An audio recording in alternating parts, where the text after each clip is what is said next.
यदि आप यूपीपीसीएस का एग्ज़ाम 2026 में क्वालिफाई करना चाहते हैं तो सबसे अनिवार्य शर्त है कि आप उसके पूरे सिलेबस को अच्छे से समझें।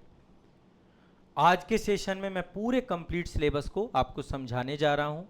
सिलेबस में क्या पढ़ना है, क्या छोड़ना है, किसका वेटेज कितना है ना। देखिए, पढ़ाई करने भर से सिलेक्शन नहीं होगा। एग्ज़ाम को समझ करके, एग्ज़ाम के लेवल को समझ करके उस स्तर पर पढ़ने पर आपका जो है, तो मैं हमेशा आपको कहता हूं कि आपको अपनी तैयारी की शुरुआत कैसे करनी चाहिए, सिलेबस से करनी चाहिए। सिलेबस ही आपकी अनिवार्य शर्त है। तो आइए आयोग के ऑफिशियल सिलेबस को समझते हैं। आप बस आराम से इत्मीनान से पेन कागज़ लेकर बैठ जाइए। और आपसे विशेष आग्रह है, मैंने पूरे के पूरे आयोग के सिलेबस को, ठीक है, ये हमारा मास्टर सिलेबस है, आयोग के सिलेबस पर आधारित है। जो आपका आयोग का ऑफिशियल नोटिफिकेशन आया हुआ है यूपीपीसीएस 2026 का, उसी के सिलेबस के आधार पर ये पूरा मास्टर सिलेबस आपके लिए अवेलेबल कराया गया है। जो बच्चे हमारे साथ बैच में जुड़े हुए हैं उनको बैच के अंदर ये पीडीएफ मिल गई है। जो बच्चे हमारे साथ यूट्यूब पे जुड़े हुए हैं, आप आज़ाद एकेडमी लर्निंग ऐप पर सिलेबस वाला सेक्शन है, वहाँ से फ्री में डाउनलोड कर सकते हैं। इसको जाइए डाउनलोड करिए, ठीक है। आइए पूरे सिलेबस को समझते हैं, साइंटिफिक तरीके से समझते हैं। और सिलेबस में अभी आपको सब्जेक्ट वाइज भी बताऊंगा। जितने सब्जेक्ट हमारे सिलेबस में, प्रीलिम्स में, मेंस में जितने भी सब्जेक्ट हैं, है ना, उन सभी सब्जेक्ट का एक एक सब्जेक्ट का भी सिलेबस डिस्कस करेंगे, जिसको मैं सिलेबस रिसर्च कहता हूं हमेशा आपको, है ना। तो आयोग का ऑफिशियल सिलेबस देखो, यहीं से शुरुआत होनी चाहिए, आपकी सिलेबस से शुरुआत होनी चाहिए, ताकि एग्जैक्टली आप आयोग को समझ सकें और उसके हिसाब से अपने आप को आगे बढ़ा सकें। तो देखिए, ये सबसे पहले परीक्षा की योजना समझते हैं कि परीक्षा की जनरल योजना क्या है। आप सभी जानते हैं, ये तो सब जानते हैं कि प्रीलिम्स का एग्जाम है, फिर मेंस है, फिर इंटरव्यू है ना। प्रीलिम्स का सिलेबस भी बड़ा है, मेंस का सिलेबस उससे बड़ा है। बहुत सारे लोग केवल प्रीलिम्स ओरिएंटेड तैयारी करते हैं, नहीं, कोई गलती नहीं करना, 1% भी डाउट नहीं रखना है, अपनी तैयारी को मेंस ओरिएंटेड रखना है। प्रीलिम्स ओरिएंटेड से आपका कंप्लीट सिलेक्शन कभी नहीं होगा, मेंस ओरिएंटेड से आप सभी का कंप्लीट सिलेक्शन हो जाएगा, भरोसा करिएगा, ठीक है। तो मेंस ओरिएंटेड होकर के चलना है। अब परीक्षा की योजना की बात करते हैं। देखिए, सिंपल सा है, देखिए यहाँ पे साफ साफ लिखा है, आयोग का सिलेबस है ये, है ना। ऑफिशियल नोटिफिकेशन के बेस पे ही मैं आपको ये डिस्कस करने जा रहा हूँ, ठीक है। दिख रहा है सभी को? हाँ, प्रॉपर दिख रहा है, देखिए प्रॉपर दिख रहा है। मोबाइल फ़ोन यदि आपके पास है, मोबाइल फ़ोन में देखिए प्रॉपर दिख रहा है, स्क्रीन में बहुत साफ सुथरा दिख रहा है, कोई दिक्कत वाली बात नहीं है। हाँ, और ये सिलेबस पूरा कंप्लीट कराया जाएगा। जो बच्चे हमारे साथ प्रयाग बैच में जुड़े हैं उनका पूरा कंप्लीट कराया जाएगा। प्रयाग बैच तो एक फाउंडेशन बैच है जहां पर पूरा प्रीलिम्स का सिलेबस, मेंस का सिलेबस है। जो बच्चे रिवीजन बैच में जुड़े हैं, कुछ रिवीजन बैच में केवल रिवीजन कराया जाएगा। यदि प्रीलिम्स के रिवीजन बैच में जुड़े हैं तो प्रीलिम्स का रिवीजन कराया जाएगा, है ना। मेंस में तो जुड़े हैं तो मेंस में, और यहाँ जहाँ फाउंडेशन बैच में जुड़े हैं वहाँ पे कंप्रिहेंसिव पूरा डिटेल स्टडी कराया जाएगा आपका, ठीक है। तो आइए देखिए, सिलेबस का थोड़ा सा एक एक करके, बहुत ज़्यादा समय नहीं देंगे, बहुत कम टाइम पे बहुत अच्छे से मैं समझा दूंगा। तो प्रीलिम्स आपका जो है वस्तुनिष्ठ प्रकार का, बहुविकल्पी, मुख्य परीक्षा आपका लिखित परीक्षा है आपकी, इसी के नंबर जुड़ते हैं आपके। और एक आपका मौखिक परीक्षा है जिसको हम व्यक्तित्व परीक्षा बोलते हैं। तो एक आपका जो है प्रारंभिक वस्तुनिष्ठ परीक्षा है, एक लिखित है, एक मौखिक है, इंटरव्यू भी है ना। प्रारंभिक परीक्षा की बात करते हैं तो प्रारंभिक परीक्षा देखिए बहुत स्पष्ट है। 200 नंबर का एक पेपर होता है, 200 नंबर का एक पेपर होता है। एक पेपर जीएस का होता है, एक पेपर सीसेट का होता है। क्या क्वालिफाइंग होता है सीसेट का पेपर? बिल्कुल क्वालिफाइंग होता है, मात्र 33% मार्क्स लाने होते हैं। जीएस का पेपर में कितना कम से कम नंबर चाहिए? देखो, इसमें कट ऑफ बनती है आपकी, ठीक है, इसी से नंबर जुड़ते हैं। पहले सीसेट क्वालिफाई होना आपका अनिवार्य है। अच्छा, सीसेट को लेकर के भी मैं कुछ सेशन आपके लूँगा, जैसे मैथ के, रीजनिंग के, कंप्रीहेंशन के कुछ सेशन में आपके लूँगा। यहाँ पर मैं सी सेट करवा दूंगा, आप टेंशन मत लीजिएगा। बट आप सभी से आग्रह है कि आप सी सेट को इग्नोर करके मत चलिएगा, उन्हें भी करिएगा। जो बच्चे रिवीजन बैच में जुड़ेंगे मैं आपको यहाँ पे भी कुछ क्लासेस कराऊंगा सी सेट की। बाकी डिटेल में हमारी जो टीम है, टीम आज़ाद पूरा कंप्लीट कराएगी। टीम आज़ाद में काफ़ी लोग हैं। जीएस की बात करते हैं तो जीएस में आपका 40% तो कम से कम मिनिमम मार्क्स यहाँ पे भी चाहिए होते हैं, 40%, ठीक है। और 35% SC ST वालों का है ये। मिनिमम मार्क्स का भी कंसेप्ट होता है, ये समझ लीजिए, न्यूनतम अंक भी चाहिए होते हैं। यहाँ तो 33% क्वालिफाइंग ही है।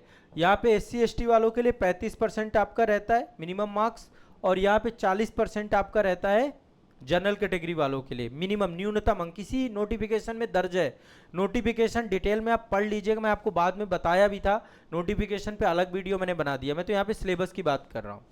तो जीएस में 200 अंक का 200 का सी सेट, ठीक है, इसमें 150 क्वेश्चन आते हैं, पेपर बहुत लेंदी आने लग गया है, ठीक है, इसमें 150 क्वेश्चन आते हैं जीएस में, और सी सेट में 100 क्वेश्चन आते हैं, ठीक है। सुबह 9:30 बजे पहला पेपर होता है, जिस दिन पेपर वाला दिन होता है 9:30 बजे आपका पहला पेपर होता है, 9:30 से 11:30, और दूसरा पेपर आपका 2:30 बजे से चालू होता है सी सेट का, ठीक है। 2-2 घंटे के दोनों पेपर होते हैं। साफ साफ लिखा है दूसरा पेपर आपका 33% है ना, दूसरा पेपर ही पास होंगे तभी आपकी कॉपी, दोनों में ही पास होना जरूरी है आपको, ठीक है। अब आगे चलते हैं नेक्स्ट। देखिए यहाँ पर ये मेंस का दिया गया है, यहाँ पे स्पष्ट किया गया मेंस का भी, मेंस के सिलेबस पे चलेंगे, फिर एक एक सब्जेक्ट का डिटेल सिलेबस भी रहेगा, डिटेल में भी सिलेबस। आज तो मैं यहाँ पर एक कंप्लीट ओवरव्यू दूंगा, सिलेबस को थोड़ा सा ऊपरी तौर पर डिस्कस करेंगे, फिर गहराई में जाके एक एक सब्जेक्ट पकड़ेंगे और उसके सिलेबस को समझेंगे और उस सब्जेक्ट की समझ विकसित करेंगे। तो समान हिंदी, ठीक है, आपका समान हिंदी, जनरल हिंदी, परंपरागत प्रकार का, मतलब एक तरीके से लिखित परीक्षा है, 150 अंक की है। इसमें लेटर राइटिंग वगैरह भी आता है आपका, संक्षेपण, गद्यांश, पत्र लेखन, ठीक है, सब वैकेबलरी भी आता है। निबंध का पेपर है आपका 150 अंक का। इसके बाद जीएस पेपर 1 है 200 अंक का। जीएस पेपर 1 में 4 सब्जेक्ट आते हैं आपके, एक तो इतिहास आता है, भारतीय समाज आता है, भूगोल आता है। इतिहास बहुत वास्ट है इसमें, मतलब इतिहास में इसमें बहुत सारी चीज़ें हैं, प्राचीन भारत, मध्यकालीन, आधुनिक, है ना, स्वतंत्रता संघर्ष, कला एवं संस्कृति, विश्व का इतिहास, फिर भारतीय समाज एक पूरा सब्जेक्ट ही है, और जो भूगोल की विषय वस्तु उसमें भारत, विश्व और भौतिक भूगोल, ठीक है। तो ओवरऑल ये आपके जो है सब्जेक्ट जीएस पेपर 1 के हैं। जीएस पेपर 2 में 4 सब्जेक्ट हैं आपके, पॉलिटी है, गवर्नेंस है, और सामाजिक न्याय है, और अंतर्राष्ट्रीय संबंध है। ये सब कुछ पढ़ाया जाएगा बैच के अंदर। जो कुछ भी मैं यहाँ पे आपको समझा रहा हूँ, ये पूरा सिलेबस हमारा फाउंडेशन बैच, प्रयाग बैच में पढ़ाया जाएगा, और रिवीजन बैच में रिवीजन कराया जाएगा। वहाँ पे आपका रिवीजन मतलब बहुत ज़्यादा कम समय में पूरी विषय वस्तु को रिवाइज कराने का काम, इंपॉर्टेंट चीज़ों पे ज़्यादा फोकस रहता है। फाउंडेशन बैच गहराई से भरा बैच होता है। आप सभी से मैं रिकमेंड करूँगा कि आप एक बार प्रयाग बैच को जरूर ज्वाइन करिएगा। तीसरा पेपर में अर्थव्यवस्था, विज्ञान एवं प्रौद्योगिकी, अभी डिटेल में सिलेबस देखेंगे। अर्थव्यवस्था, विज्ञान एवं प्रौद्योगिकी, पर्यावरण, डिजास्टर मैनेजमेंट आपका आता है, और आपका इंटरनल सिक्योरिटी आता है, ठीक है। पेपर 4 नीति शास्त्र से जुड़ा हुआ होता है, एक ही पेपर है, नीति शास्त्र प्लस केस स्टडी, 200 अंक का पेपर ये भी है। पेपर 5 आपका उत्तर प्रदेश से जुड़ा हुआ है, इसका अलग से हम पूरा सिलेबस डिस्कस करेंगे। और पेपर 6 आपका उत्तर प्रदेश से जुड़ा हुआ है, इसका भी अलग से हम पूरा सिलेबस डिस्कस करेंगे, क्या क्या टॉपिक हैं, क्या क्या सब टॉपिक है, और फिर सारी चीज़ों को आप हमारे साथ पढ़ेंगे भी, ठीक है। तो जो ये मेंस के पेपर होते हैं 3 घंटे की अवधि होती है, लिखित होते हैं आपके, ठीक है। और समान हिंदी के प्रश्न पत्र में न्यूनतम अंक प्राप्त करने की स्थिति भी है, यहाँ पर शासन ही आधारित करता है, तो मिनिमम मार्क्स समान हिंदी के पेपर में भी रखे गए हैं आपके, ठीक है। इसके बाद देखिए आपका इंटरव्यू होता है, 100 नंबर का इंटरव्यू है, जिसमें जनरल अवेयरनेस के क्वेश्चन पूछे जाते हैं, डिसीजन मेकिंग, आपकी मेंटल एबिलिटी से जुड़े हुए क्वेश्चन, करेक्टर को ध्यान में रखते हुए चरित्रगत बहुत सारे क्वेश्चन, अभिव्यक्ति की क्षमता, कम्युनिकेशन स्किल कैसा है, पर्सनालिटी डेवलपमेंट कैसा है आपका, सेवा के लिए फिट है या नहीं है, सामान्य अभिरुचि के कुछ प्रश्न पूछे जाते हैं। और ज़्यादा लंबा नहीं चलता है आपका, 35 से 40 मिनट पूरा इंटरव्यू आपका चलता है, ठीक है। तो ये आपका बहुत इंपॉर्टेंट सेगमेंट है। संस्थान के द्वारा मॉक इंटरव्यू भी करवाए जाते हैं, यदि आप कभी इंटरव्यूज में जाते हैं। हम जो प्रयाग बैच है वहाँ बच्चे प्रीलिम से लेकर इंटरव्यू तक मैं आपको पूरा कंप्लीट गाइड करूँगा इंटरव्यू गाइडेंस प्रोग्राम के अंतर्गत। अब चलिए अब बात करते हैं यहाँ पे सबसे पहले प्रीलिम्स का। देखिए प्रीलिम्स में बहुत सिंपल सा है, बहुत ज़्यादा बताया नहीं गया, लेकिन सिलेबस बहुत बड़ा है। देखिए पहला ही सेगमेंट लिखा हुआ राष्ट्रीय अंतर्राष्ट्रीय समसामयिक घटनाएं, करंट अफेयर्स, ठीक है। करंट अफेयर्स का एक क्लास मेरा होता है मास्टर करंट अफेयर्स के नाम से, उस क्लास को जरूर देखना है, कोई भी सेशन मिस नहीं करना आपको। बाकी एक मैगजीन भी आपको मास्टर करंट अफेयर्स की संस्थान के द्वारा जारी की जाएगी। मास्टर वीडियो आपको अवेलेबल कराऊंगा एग्जाम से पहले, जब आपका एग्जाम होगा तो मैं मास्टर वीडियो 2 से 3 आपको दूंगा, सब कुछ आपको अवेलेबल कराएंगे। फिर भारत का इतिहास है, भारतीय राष्ट्रीय आंदोलन है, ठीक है, भारत का इतिहास, भारतीय राष्ट्रीय आंदोलन, भारत और विश्व का भूगोल है, भारत एवं विश्व का भौतिक, सामाजिक और आर्थिक भूगोल है, ठीक है, ज्योग्राफी है। अब इसको एक एक करके जब हम टॉपिक सब टॉपिक वाइज पढ़ेंगे तब हम इसका विस्तार देखेंगे। और मैं कोई भी चीज़ बताऊंगा जब एक एक सब्जेक्ट वाइज आपको सिलेबस डिस्कस करूंगा तो प्रीलिम्स और मेंस दोनों को मर्ज करके हम देखेंगे उसमें। इसके बाद भारतीय शासन राजनीति से जुड़ा हुआ टॉपिक, जिसमें संविधान, राजनीतिक व्यवस्था, पंचायती राज, लोक नीति, आधिकारिक मुद्दे, ये सारे मुद्दे इसमें रहेंगे। फिर इसके बाद आर्थिक एवं सामाजिक विकास, जिसमें सतत विकास, गरीबी, जनसांख्यिकी, इसमें सेंसस का टॉपिक भी है, जनसंख्या एवं नगरीकरण का टॉपिक भी है, उससे भी क्वेश्चन आते हैं। अभी नई जनसंख्या नई जनगणना भी आपकी 2027 में होनी है। सामाजिक क्षेत्र है ना, इन सभी से जुड़े हुए इकोनॉमी का सेगमेंट है, और इकोनॉमी में करंट बेस्ड क्वेश्चन बहुत आते हैं, ठीक है, तो उन सब को लेकर के पढ़ेंगे। पर्यावरण एवं परिस्थिति की इन्वायरमेंट है आपकी, जैसे जैव विविधता, जलवायु परिवर्तन, है ना, ये सारे विषय हैं। सामान्य विज्ञान, राष्ट्रीय अंतर्राष्ट्रीय महत्व की समसामयिक घटनाएं बहुत सारी होती हैं, राष्ट्रीय अंतर्राष्ट्रीय महत्व की समसामयिक घटनाओं पे अभ्यर्थियों की जानकारी, है ना। इसके बाद भारत का इतिहास है, राष्ट्रीय आंदोलन है, भारतीय राष्ट्रीय इतिहास के सामाजिक, आर्थिक, राजनीतिक पक्षों की व्यापक जानकारी, राष्ट्रीय आंदोलन में अभ्यर्थियों को स्वतंत्रता आंदोलन की प्रकृति विशेषता, राष्ट्रवाद, अद्भुत स्वतंत्रता प्राप्ति के बारे में सामान्य जानकारी। तो ये पूरा का पूरा आपका यहाँ पे थोड़ा सा डिटेल दिया गया है कि नेशनल इंटरनेशनल में क्या पूछा जाएगा, यहाँ पे भारत के इतिहास के अंतर्गत क्या पूछा जाएगा, भारत एवं विश्व के भूगोल में आपको क्या पूछा जाएगा, है ना, भौतिक, सामाजिक, आर्थिक भूगोल, विश्व भूगोल की सामान्य जानकारी की परख होगी, विश्व भूगोल और इसमें संबंधित प्रश्न होंगे।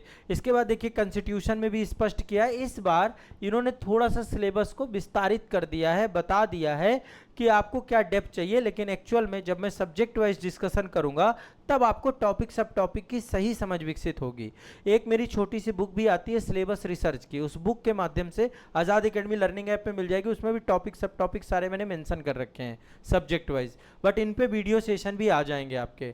पंचायती राज, लोक नीति, आधिकारिक प्रकरण, भारतीय राज व्यवस्था, अर्थव्यवस्था, संस्कृति के अंतर्गत देश का पंचायती राज, सामुदायिक विकास, राजनीतिक प्रणाली, ज्ञान, भारत की आर्थिक नीति के व्यापक लक्षण, भारतीय संस्कृति की जानकारी के प्रश्न, आर्थिक एवं सामाजिक विकास, सतत विकास, गरीबी, जनसांख्यिकी, सामाजिक क्षेत्र से जुड़े हुए बहुत सारे इनिशिएटिव, ये सब चीज़ें यहाँ पर स्पष्ट की गई हैं सिलेबस में, ठीक है। तो ये आपका अभी प्रीलिम्स का ही सिलेबस है, जिसमें पहले बताया गया क्या क्या सब्जेक्ट होंगे और फिर बताया गया कि उसमें क्या क्या चीज़ें ज़्यादा पूछी जाएंगी। देखो एक बात तो तय है, आयोग जो है ना करंट अफेयर्स के नाम पे अब कुछ भी पूछ रहा है, किसी भी गहराई तक जा रहा है ना। तो आप एक बार इसको समझ लीजिए, लेकिन पढ़ना आपको कॉम्प्रिहेंसिव ही है, आपको प्रीलिम्स, मेंस प्लस साथ में करंट अपडेट करके चीज़ों में चलना है, तो ज़्यादा स्पष्टता रहेगी आपको, है ना। इसके बाद यहाँ पर है अभ्यर्थियों की जानकारी परीक्षण, जनसंख्या, पर्यावरण, नगरीकरण की समस्याएं, उससे संबंधित परिप्रेक्ष्य में किया जाएगा। पर्यावरण एवं परिस्थिति संबंधी सामान्य विषय, जैव विविधता, जलवायु परिवर्तन, विषय विशेषज्ञता की आवश्यकता नहीं रहेगी, अभ्यर्थियों से विषय की सामान्य जानकारी अपेक्षित होगी।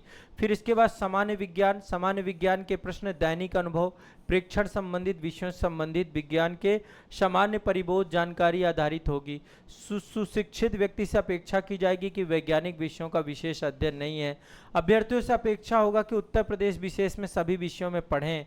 तो यहाँ पे सब कुछ लिखा हुआ है, पहले तो यहाँ पे देखो सब्जेक्ट बताए गए हैं और फिर उन सब्जेक्ट को थोड़ा सा डिटेलिंग की गई है, लेकिन टॉपिक सब टॉपिक हमें अलग से ही समझ में बैठना पड़ेगा। साफ साफ देखो बता देता हूँ प्रीलिम्स में क्या क्या आता है। एक तो इतिहास आता है, ठीक है, इतिहास में प्राचीन, मध्यकालीन, आधुनिक, आर्ट एंड कल्चर, इसके क्वेश्चन आते हैं। वर्ल्ड हिस्ट्री नहीं पूछा जाता, इंडियन पोस्ट इंडिपेंडेंस नहीं पूछा जाता, ये दोनों नहीं रहते हैं, ठीक है। इसके अलावा और क्या पूछा जाता है, आपका भूगोल पूछा जाता है। भूगोल में फिजिकल ज्योग्राफी के क्वेश्चन बहुत कम होते हैं, कभी एक दो क्वेश्चन कंसेप्चुअल पूछ लिया तो पूछ लिया, अमूमन नहीं रहते, आम तौर पे नहीं रहते आपके, ठीक है। आम तौर पे आपके ज़्यादातर क्वेश्चन इंडियन और वर्ल्ड ज्योग्राफी की मैपिंग से रहते हैं। पॉलिटी में आर्टिकल वगैरह से क्वेश्चन आते हैं, कुछ कॉन्सेप्ट बेस्ड क्वेश्चन भी आते हैं, ज़्यादातर बाकी मेंस में आता है। इसके बाद आपका जो है पॉलिटी के बाद इन्वायरमेंट हो गया, जनरल साइंस हो गया, जनरल साइंस से भी फैक्चुअल टाइप की दैनिक जीवन में उपयोग होने वाला सामान्य विज्ञान, उससे ज़्यादा क्वेश्चन पूछे जाते हैं। और इसके बाद आपका सेंसस हो गया, इकोनॉमी हो गया, इकोनॉमी में भी दोनों मिले जुले क्वेश्चन आते हैं, कुछ आपका जो है थ्योरी वाला सेक्शन रहता है और कुछ आपका करंट वाला सेक्शन रहता है, मिला जुला करके आप इसको समझ सकते हैं। तो इस तरीके से कुछ सब्जेक्ट हैं आपके, ठीक है, सब्जेक्ट जो मैंने आपको बताए, ठीक है, प्रॉपर सारे सब्जेक्ट हैं। और इसके बाद देखिए सी सेट का सिलेबस दिया गया है। सी सेट में कंप्रीहेंशन है आपका, कंप्रीहेंशन। इसके बाद इंटरपर्सनल स्किल है, कम्युनिकेशन स्किल है आपका, अंतर्व्यक्तिक क्षमता और आपका जो है संप्रेषण कौशल, तार्किक और विश्लेषणात्मक योग्यता, निर्णय क्षमता यानी कि डिसीजन मेकिंग, प्रॉब्लम सॉल्विंग। इसके बाद सामान्य बौद्धिक योग्यता, प्रारंभिक गणित, हाई स्कूल स्तर की अंकगणित, बीजगणित, रेखा गणित, सांख्यिकी, सामान्य अंग्रेजी हाई स्कूल स्तर की, सामान्य हिंदी हाई स्कूल स्तर की, प्रारंभिक गणित पाठ्यक्रम, ये सारी चीज़ें इसके अंतर्गत हैं आपका। ठीक है, इसके बाद अंकगणित में साफ साफ लिखा हुआ है आपका नंबर सिस्टम पूछा जाएगा, औसत, अनुपात, समानुपात, प्रतिशत, लाभ हानि, ब्याज, काम तथा समय, चाल, समय, दूरी, ये सब प्रैक्टिस से आएगा। इसलिए आपको थोड़ा थोड़ा मैथ पे काम करते हुए चलना है। इनफैक्ट मैथ के साथ साथ आयोग ने कह दिया है बीज गणित के भी क्वेश्चन होंगे, हमेशा पूछे जाते हैं। फैक्टर से क्वेश्चन होंगे, समुच्चय सिद्धांत से क्वेश्चन होंगे, रेखा गणित से क्वेश्चन होंगे, त्रिभुज, आयत, वर्ग, समलंब, गोला, इन सब से क्वेश्चन होंगे। सांख्यिकी यानी कि डीआई वगैरह से जुड़े हुए क्वेश्चन भी यहाँ पर आपके पूछे जाते हैं। तो सी सेट में आपको मैथ और मेंटल एबिलिटी दोनों तैयार रखना पड़ेगा अपना। इसके बाद आपका जो है इंग्लिश वाला सेगमेंट भी है, क्लास 10th लेवल की इंग्लिश भी आती है। एक कंप्रीहेंशन पूछा जाता है, एक्टिव पैसिव वॉइस से क्वेश्चन आते हैं, पार्ट ऑफ स्पीच से आते हैं, ट्रांसफॉर्म, ये ज़्यादा नहीं, बहुत कठिन नहीं आता है। यदि सी सेट में आपका हिंदी अच्छा हो जाए, रीजनिंग अच्छा हो जाए, मैथ अच्छा हो जाए, तो आपका सी सेट क्वालिफाई हो जाता है। और इंग्लिश के क्वेश्चन भी सामान्य ही आते हैं, है ना। यहाँ पर सेंटेंसेस हैं, डायरेक्ट इनडायरेक्ट स्पीच हैं, पंक्चुएशंस हैं, वर्ड मीनिंग्स हैं, वैकेबलरी और यूजेस हैं, आइडियम फ्रेज हैं, फिल इन दी ब्लैंक्स हैं। थोड़ा सा प्रीवियस ईयर क्वेश्चन पेपर पे यदि काम कर लिया जाए सी सेट में, तो आपका सी सेट आसानी से क्वालिफाई हो जाता है। मैं सी सेट में आपको केवल एक ही अप्रोच रखने की बात कहूँगा कि आप प्रीवियस ईयर क्वेश्चन पेपर पे थोड़ा सा फोकस ज़्यादा करिए, आपका ज़्यादा बेनिफिट होगा, अच्छे से आपकी चीज़ें हो जाएंगी। फिर समान हिंदी से क्वेश्चन आते हैं आपका, हिंदी वर्णमाला, विराम चिन्ह, शब्द रचना, वाक्य रचना, शब्द रूप, संधि, समास, क्रियाएं, अनेकार्थी शब्द, विलोम शब्द, पर्यायवाची शब्द, मुहावरे, लोकोक्तियाँ, तद्भव, तत्सम, वर्तनी, अर्थबोध, हिंदी भाषा में प्रयोग होने वाली अशुद्धियाँ, उत्तर प्रदेश की मुख्य बोलियाँ, ये सारी चीज़ें आपकी समान हिंदी के अंतर्गत आती हैं। ठीक है, तो ये पूरा का पूरा पाठ्यक्रम आपका वहाँ पर साफ साफ लिखा हुआ है। ये तो प्रीलिम्स हो गया, आपका प्रीलिम्स का सिलेबस हो गया। अभी आगे चल के इस सिलेबस को और डेप्थ करेंगे, आगे चल के जब सेशंस होंगे। अब तो आपकी रेगुलर कंटिन्यूअस सेशंस आपको मिलेंगे मेरे साथ, ठीक है, बिल्कुल टेंशन नहीं लेना है। कंप्लीट मेंटरशिप सेशन मैं आपका स्टार्ट कर रहा हूँ, जहाँ पे आपका रिवीजन भी कराया जाएगा, मेंटरशिप भी रहेगा और लाइव क्लासेस भी रहेंगी। कंटिन्यूअस आप मेरे साथ जुड़ करके आराम से पढ़ते रहेंगे, ठीक है। बस आपको मेरा साथ नहीं छोड़ना है, स्टेप बाय स्टेप आगे बढ़ते हुए चलेंगे, हम साथ में पढ़ते हुए चलेंगे। घबराना नहीं है, तनाव नहीं लेना, टेंशन नहीं लेना है, ठीक है। तो चलिए, ये अब मेंस का है आपका सिलेबस। मेंस में आयोग ने साफ साफ लिखा है कि आयोग प्रवेश पत्र के बिना किसी भी अभ्यर्थियों को मुख्य परीक्षा में सम्मिलित होने की अनुमति नहीं देगा। ये सारी बातें सीधी सी बात है, जब आपका रिजल्ट आएगा तो रिजल्ट के बाद आपको आंसर जो है मेंस आप लिखेंगे, उसके लिए आपका एडमिट कार्ड वगैरह सारी चीज़ें आती हैं, ठीक है। बाकी यहाँ पे कुछ निर्देश आपके दिए गए हैं कि आप जो है कहाँ पे अनुक्रमांक लिखें, ये सब बातें आयोग ने स्पष्ट कर दिया नोटिफिकेशन में ही। ये समान हिंदी, समान हिंदी में देखिए 150 नंबर की समान हिंदी आती है, 150 नंबर की समान हिंदी, 150 नंबर का निबंध आता है आपका, ठीक है। 3 निबंध लिखने पड़ते हैं, 700 नंबर का एक निबंध होता है।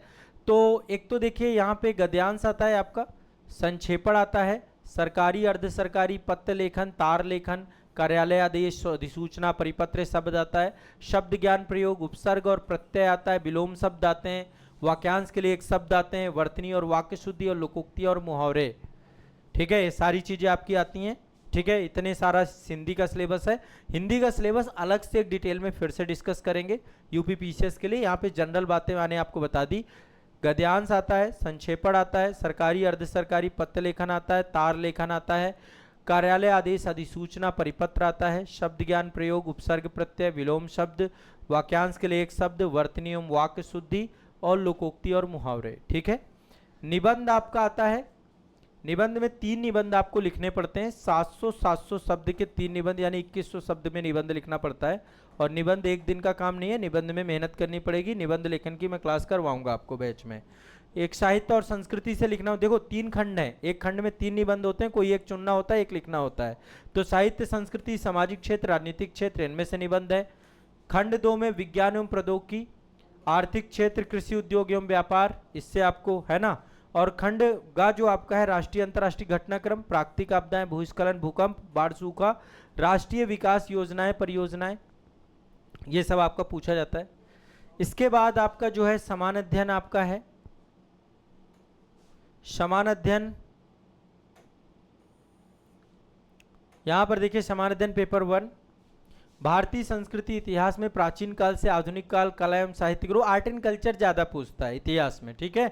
तो यहाँ पे आर्ट एंड कल्चर प्राचीन से आधुनिक काल तक ज्यादातर, और जनरली प्राचीन, मध्यकालीन, आधुनिक से जो क्वेश्चन होते हैं, ज्यादा क्वेश्चन आधुनिक से पूछता है। आधुनिक पूरा प्रॉपर सिलेबस में दिया गया है, 1782 से लेकर विभाजन तक दिया गया है आपका, 1757 से 1947 तक। महत्वपूर्ण घटनाएं, व्यक्तित्व, समस्याएं, सब कुछ प्रीलिम्स में भी पढ़ना है, मेंस में तो पढ़ना ही है। स्वतंत्रता संघर्ष अलग दिया है, इसके विभिन्न चरण, देश के विभिन्न भागों में योगदान, महत्वपूर्ण व्यक्तित्व, उनका योगदान, स्वतंत्रता के पश्चात देश के अंदर एकीकरण, पुनर्गठन, ठीक है, ये इंडियन पोस्ट इंडिपेंडेंस है आपका। विश्व का इतिहास यहाँ पे दे रखा है, फ्रांसीसी क्रांति दे रखा है, औद्योगिक क्रांति, विश्व युद्ध, राष्ट्रीय सीमाओं का पुनः सीमांकन, उपनिवेशवाद की समाप्ति, राजनीतिक दर्शन, साम्यवाद, पूंजीवाद, समाजवाद, नाजीवाद, फांसीवाद, सब दिया हुआ है। विश्व का इतिहास पूरा हम करेंगे। भारतीय समाज और संस्कृति की मुख्य विशेषताएं, महिला, ये पूरा इंडियन सोसाइटी है आपका, पूरा बढ़िया से डिटेल में कराया जाएगा। समाज और महिलाएं, संगठनों की भूमिका, जनसंख्या संबंधी समस्याएं, गरीबी, विकासात्मक विषय, शहरीकरण, उनकी समस्याएं, समाधान, उदारीकरण, निजीकरण, वैश्वीकरण, ठीक है, सामाजिक सशक्तिकरण, सांप्रदायिकता, क्षेत्रवाद, धर्मनिरपेक्षता, विश्व के प्रमुख प्राकृतिक संसाधनों का वितरण, जल, मिट्टियां, ठीक है, दक्षिण पूर्व एशिया, ये सारी बातें हैं यहाँ पे। इसके बाद है आपका भौतिक भूगोल, यहाँ पे लिखा हुआ है भौतिक भूगोल, फिजिकल ज्योग्राफी, भूकंप, सुनामी, ज्वालामुखी, चक्रवात, समुद्री जलधाराएं, महासागरीय जलधाराएं आपकी, ये पवन है आपकी, हिम सरिताएं, सब दिया गया है। भारत के समुद्रिक संसाधन, मानव प्रवास, शरणार्थी समस्या, सीमांत तथा सीमाएं भारतीय उपमहाद्वीप के संदर्भ में, और ये जनसंख्या अधिवास से जुड़े हुए क्वेश्चन आपके आते हैं, पूछा जाता है मेंस में। तो मेंस में आपका इतिहास है, समाज है, भूगोल है, ठीक है। इनका अभी आगे सब्जेक्ट वाइज डिटेल हम करेंगे, आज जनरल यहाँ पे समझ रहे हैं। समान अध्ययन का पेपर 2 जो आपका है, उसमें संविधान है, राज्य व्यवस्था है, गवर्नेंस है, सामाजिक न्याय, और आपका जो है एक सब्जेक्ट आपका अंतर्राष्ट्रीय संबंध के तौर पे भी है, ठीक है। तो यहाँ पे देखिए संविधान का ऐतिहासिक विकास, संशोधन, आराम से इत्मीनान से एक एक बात करके समझते हुए चले जाइए, ठीक है। कोई भी डाउट नहीं रखना है, समझना है, सिलेबस की समझ ही आपके चीज़ों को लेकर आगे बढ़ेगी। तो इसमें लगभग पूरा पॉलिटी है, पूरा जो शुरुआत में आपका पॉलिटी है, संविधान का ऐतिहासिक विकास, संशोधन, महत्व, सब कुछ क्लास में पढ़ेंगे। संविधान, आधारभूत प्रावधानों का विकास, उच्चतम न्यायालय में भूमिका, संघ एवं राज्यों के कार्य, उत्तरदायित्व, संघीय ढांचे संबंधी विषय, चुनौती, स्थानीय शक्तियां, वित्त हस्तांतरण, उनकी चुनौतियां, केंद्र राज्य वित्तीय संबंधों में वित्त आयोग की भूमिका, शक्तियों का पृथक्करण, विवाद निवारण तंत्र संस्थाएं, वैकल्पिक विवाद निवारण तंत्रों का उदय, प्रयोग। इसके बाद भारतीय संवैधानिक योजना, अन्य प्रमुख लोकतांत्रिक देशों के साथ तुलना, संसद एवं राज्य विधायिका, उसके संरचना, कार्य संचालन, शक्तियां, विशेषाधिकार, संबंधित विषय, कार्यपालिका, न्यायपालिका की संरचना, संगठन, कार्य, सरकार के मंत्रालय, विभाग, दबाव समूह, औपचारिक और अनौपचारिक संघ, शासन प्रणाली और उनकी भूमिका, जनहित याचिका आपकी, जनप्रतिनिधित्व अधिनियम, मुख्य विशेषताएं। इसके बाद विभिन्न संवैधानिक पदों की नियुक्तियां, शक्तियां, कार्य, उनके उत्तरदायित्व, संविधिक विनियामक, अर्ध विनियामक, नीति आयोग, उनसे संबंधित कार्य क्षेत्र, सरकारी नीतियां, विभिन्न क्षेत्रों विकास में उनका हस्तक्षेप, अभिकल्पन, ये सारे टॉपिक जो आपके इधर है, ये आपके अब जो है कुछ आपके गवर्नेंस से जुड़े हुए टॉपिक आ जाते हैं, जैसे एनजीओ वगैरह है ना आपके, ये नीचे के टॉपिक, विकास प्रक्रियाएं, सरकारी संगठनों की भूमिका, स्वयं सहायता समूह, विभिन्न समूह, अभिदाता, यहाँ पे प्रेशर ग्रुप, बहुत सारे संस्थागत चीजें, ये सब चीजें आपकी इससे जुड़ जाती हैं, ठीक है। इसके बाद यहाँ पर ये सामाजिक न्याय से जुड़े हुए मुद्दे हैं। सामाजिक न्याय में केंद्र एवं राज्यों द्वारा जनसंख्या के अति संवेदनशील वर्गों के लिए कल्याणकारी योजनाएं, है ना, दिव्यांगों के लिए, वृद्धों के लिए, एससी एसटी के लिए, ओबीसी के लिए, महिलाओं के लिए, अल्पसंख्यक के लिए, बच्चों के लिए, सब कुछ यहाँ पे साफ साफ ये पूरा सामाजिक न्याय में है। स्वास्थ्य, शिक्षा, मानव संसाधन संबंधित, सामाजिक क्षेत्र सेवाओं के विकास प्रबंधन संबंधित, मानव संसाधन में सब आ जाता है ना। जो स्पोर्ट वगैरह को लेकर एक्टिविटी होती रहती है, उन सब मानव ह्यूमन रिसोर्स के अंतर्गत आता है। गरीबी और भूख से संबंधित मुद्दे, ये देखो इकोनॉमी से भी जुड़ता है और सामाजिक न्याय से भी जुड़ता है, ठीक है। फिर गवर्नेंस है यहाँ पे, शासन व्यवस्था, पारदर्शिता, जवाबदेही, ई गवर्नेंस, अनुप्रयोग, मॉडल, सफलताएं, सीमाएं, संभावनाएं, नागरिक चार्टर, पारदर्शिता, जवाबदेही, संस्थागत व अन्य उपाय, ठीक है। लोकतंत्र में उभरती हुई प्रवृत्तियों के संदर्भ में सिविल सेवाओं की भूमिका, भारत और अपने पड़ोसी देशों के साथ संबंध, द्विपक्षीय, क्षेत्रीय, वैश्विक समूह, भारत से संबंधित अन्य भारत के अथवा भारत के हितों को प्रभावित करने वाले करार, भारत के हितों में अप्रवासी भारतीयों के विकसित विकासशील देशों के नीतियों राजनीति का प्रभाव, और अंतर्राष्ट्रीय संस्थाएं उनकी मंच संरचना अधिशेष। ये पूरा इंटरनेशनल रिलेशन का टॉपिक है। क्षेत्रीय, राष्ट्रीय और अंतर्राष्ट्रीय महत्व का करंट अफेयर्स भी यहाँ पे लिख दिया गया है, ठीक है। ये करंट अफेयर्स के साथ जोड़ करके आपका पूरा इंटरनेशनल रिलेशन का टॉपिक है। इसके बाद तीसरा आपका सिलेबस का हिस्सा है इकोनॉमी आती है, साइंस टेक यहाँ पे आता है। जनरल साइंस नहीं है, जनरल साइंस प्रीलिम्स में पूछा जाता है। यहाँ विज्ञान प्रौद्योगिकी आपका, पर्यावरण है, आपदा प्रबंधन है और इंटरनल सिक्योरिटी है। तो इकोनॉमी, नियोजन, उद्देश्य, उपलब्धियां, नीतियां, ये सारी चीजें, गरीबी, बेरोजगारी, सामाजिक न्याय, समावेशी मुद्दे। इसके बाद यहाँ पे सरकार का बजट, वित्तीय प्रणाली, फसलें, विभिन्न प्रकार की सिंचाई विधि, सिंचाई प्रणाली, कृषि उत्पाद, है ना, अप्रत्यक्ष एवं प्रत्यक्ष कृषि अनुदान, एमएसपी वगैरह है। यहाँ पे सार्वजनिक वितरण प्रणाली है। भारत में खाद्य प्रसंस्करण उद्योग के बारे में यहाँ पर है। स्वतंत्रता पश्चात भूमि सुधार, पूरा एक टॉपिक दिया गया भूमि सुधार का। भारत में वैश्वीकरण, उदारीकरण और औद्योगिक नीति परिवर्तन में इनका प्रभाव, यानी ग्लोबलाइजेशन का टॉपिक है। भारतीय समाज के संदर्भ में भी हम पढ़ते हैं, इकोनॉमिक पर्सपेक्टिव से भी अलग से पढ़ते हैं। फिर आधारभूत संरचना, ऊर्जा, बंदरगाह, सड़क, विमानपत्तन और रेलवे, ये सारे टॉपिक है। और इसमें निवेश मॉडल वगैरह भी आपका जुड़ा हुआ है। इसके बाद साइंस एंड टेक आपका विज्ञान प्रौद्योगिकी, विकास एवं राष्ट्रीय सुरक्षा में भारत के विज्ञान प्रौद्योगिकी, दैनिक जीवन में अनुप्रयोग, विज्ञान एवं प्रौद्योगिकी में भारतीयों की उपलब्धियां, प्रौद्योगिकी का स्वदेशीकरण, नवीन प्रौद्योगिकियों का विकास, प्रौद्योगिकियों का हस्तांतरण, है ना, तकनीक, उपयोगी प्रौद्योगिकियां, सारी बातें हैं। फिर सूचना एवं संचार प्रौद्योगिकी, अंतरिक्ष प्रौद्योगिकी, कंप्यूटर, ऊर्जा स्रोतों में नैनो प्रौद्योगिकी, सूक्ष्म जीव विज्ञान, जैव प्रौद्योगिकी में जागरूकता, बौद्धिक संपदा अधिकार, डिजिटल अधिकार संबंधी मुद्दे। फिर इसके बाद पर्यावरणीय सुरक्षा, पारिस्थितिकी तंत्र, वन्य जीव, ये इन्वायरमेंट का टॉपिक है। जैव विविधता, पर्यावरण प्रदूषण, क्षरण, पर्यावरणीय संघात आकलन। फिर इसके बाद आपदा प्रबंधन है यहाँ पे, आपदा, गैर पारंपरिक सुरक्षा, संरक्षण, चुनौती, आपदा समन, ठीक है, प्रबंधन। फिर अंतर्राष्ट्रीय सुरक्षा की चुनौतियां, आणविक प्रसार के मुद्दे, अतिवाद के कारण, ये सब इंटरनल सिक्योरिटी का मामला है। आपदा के बाद ये इंटरनल सिक्योरिटी आपका भारत में सामाजिक नेटवर्किंग, साइबर सुरक्षा, मनी लॉन्ड्रिंग, मानव तस्करी, भारत की आंतरिक सुरक्षा से जुड़ी हुई चुनौतियां जिसमें आतंकवाद, भ्रष्टाचार, है ना, संगठित अपराध, सुरक्षा बलों की भूमिका, शासन अधिकार, भारत का उच्च रक्षा संगठन। फिर कृषि, बागवानी, वानिकी और पशुपालन, ये थोड़ा एग्रीकल्चर से जुड़ा हुआ मुद्दा भी लास्ट में जुड़ा हुआ है यहाँ पे, ठीक है। तो ये कुछ चीज़ें नई भी आपकी जोड़ी गई हैं, सिलेबस का थोड़ा सा इन्हेंस्ड किया गया है, थोड़े बदलाव भी सिलेबस में देखने को मिल रहे हैं, ठीक है। इसके बाद देखिए यहाँ पर आपका जो है समान अध्ययन का पेपर 4 पूरा इथिक्स नीति शास्त्र का मुद्दा है आपका, और इसमें साफ साफ मानवीय क्रियाओं में नीति शास्त्र आपका बहुत बहुत अच्छा टॉपिक है। बहुत बढ़िया से मैं इसको एक एक करके कवर कराऊंगा आपका, कुछ नहीं इथिक्स का आपका बचेगा। और इथिक्स विषय वस्तु आपको पढ़ना बहुत जरूरी है, मस्ट है ना। इसके नंबर बहुत अच्छे मिलते हैं और बहुत कम सब, मतलब सोचो एक सब्जेक्ट में एक ही विषय है, छोटा है थोड़ा सा, पूरे जीएस के अन्य पेपरों से तुलना करें तो सबसे छोटा आपका यही है, बाकी पेपर बहुत बड़े बड़े हैं। इथिक्स हो गया, ऐसे हो गया, इस पर हम बहुत अच्छा स्कोर करेंगे तो बहुत सारे बेनिफिट्स हमें निकल के यहाँ पर आते हैं, ध्यान रखना है हमें इस बात को। तो नीति शास्त्र एवं मानवीय अंतर संबंध, मानवीय क्रियाओं में नीति शास्त्र का सार तत्व, इसके निर्धारक, ठीक है, और परिणाम, नीति शास्त्र के आयाम, निजी और सार्वजनिक संबंधों में नीति शास्त्र, मानवीय मूल्य, महान नेता, सुधारक, प्रशासक, उनके उपदेशों से शिक्षा मूल्य विकसित करने में परिवार, समाज, शैक्षणिक संस्थाओं की भूमिका। फिर आपकी अभिवृत्ति का टॉपिक है, अभिवृत्ति में आपका जो है संरचना, कार्य, विचार, आचरण, परिप्रेक्ष, नैतिक और राजनीतिक अभिरुचि, सामाजिक प्रभाव, सहमति, ये सारे अनुनय वगैरह यहाँ पे, अनुनय से क्वेश्चन हर बार पूछता है। सिविल सेवा में अभिरुचि एक एक शब्दावली तक पढ़ाऊंगा आपको, कुछ नहीं छोड़ूंगा बैच के अंदर, ठीक है। सिविल सेवा में अभिरुचि, बुनियादी मूल्य, सत्यनिष्ठा, निष्पक्षता, गैर तरफदारी, वस्तुनिष्ठता, सामाजिक सेवा के प्रति समर्पण, कमजोर वर्गों के प्रति सहानुभूति, सहिष्णुता तथा करुणा, संवेगात्मक बुद्धि, अवधारणाएं, आयाम, प्रशासन, शासन व्यवस्था, उनकी उपयोगिता, प्रयोग, भारत का वैश्विक एवं नैतिक विचारकों तथा दार्शनिकों का योगदान। इसके बाद लोक प्रशासन, लोक सिविल सेवा के मूल्य, नीति शास्त्र, यहाँ पे पूरा का पूरा मूल्य भी जुड़ा हुआ है, नीति शास्त्र भी जुड़ा हुआ है।